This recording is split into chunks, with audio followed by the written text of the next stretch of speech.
Grazie Presidente, voglio ringraziare innanzitutto il Professor Rinaldo per la sua relazione, per l'illustrazione che ci ha fatto, così come voglio ringraziare tutti gli altri auditi che sono intervenuti. Non nascondo il mio apprezzamento rispetto alla sua relazione, soprattutto per il tenore che sottende,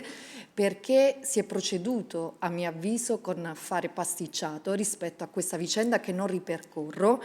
e il risultato è sotto gli occhi di tutti. Anni di discussioni, tavoli tecnici, annunci, senza aver chiarito il dato fondamentale su cui si dovrebbe poggiare qualunque scelta. La relazione infatti sua, professor Rinaldo, ribadisce un principio elementare. Prima si definisce scientificamente il rischio reale della piena, poi si decide come intervenire, non il contrario.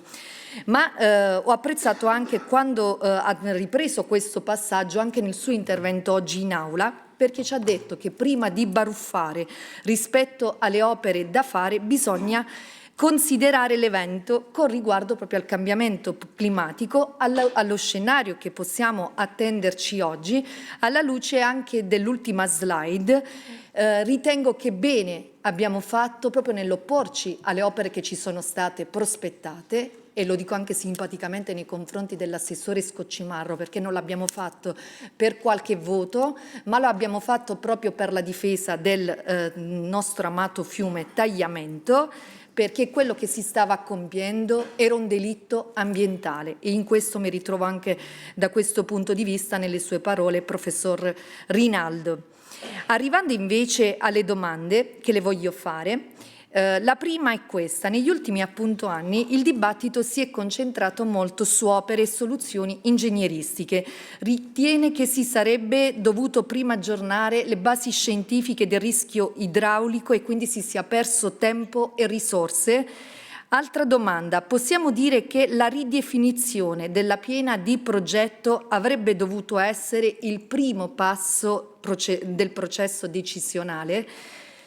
Terza domanda, quanto tempo richiederebbe oggi uno studio scientifico serio per aggiornare i modelli idrogeologici del bacino del Tagliamento?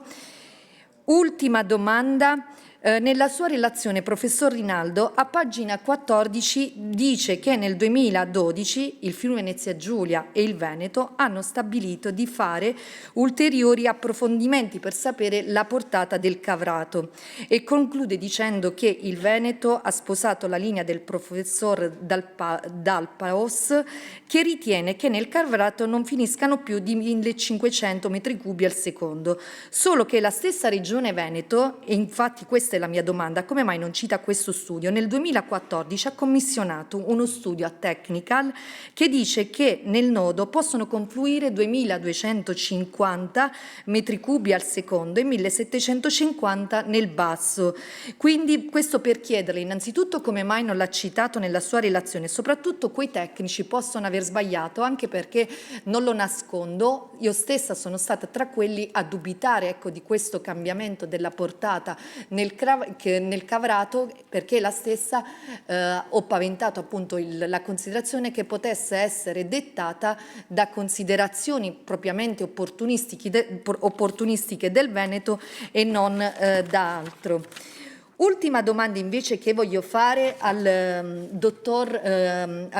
Canali, o comunque all'assessore, è questa, perché nelle premesse della relazione del dottor Rinaldo c'è scritto e richiesto un parere circa l'adeguatezza degli strumenti posti alla base delle valutazioni, proprio per dire che forse la Regione si è resa conto che alla base forse quelle valutazioni erano sbagliate in partenza. Quindi volevo capire appunto se c'era questa consapevolezza.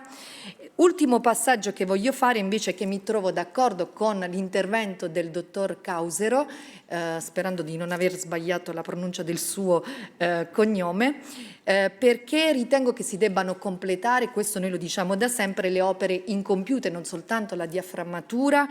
ma anche l'innalzamento del ponte alla Tisana. Mi trovo meno d'accordo invece con le considerazioni espresse dal professor Petti, perché ritengo che non si possa procedere per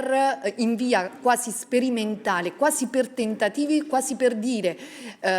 proviamo a fare questo intervento, vediamo se sarà risolutivo, se così non fosse aggiungiamo qualcos'altro. Io ritengo che questo fare non sia serio né rispettoso appunto né della sicurezza delle popolazioni rivierasche né della tutela del nostro tagliamento.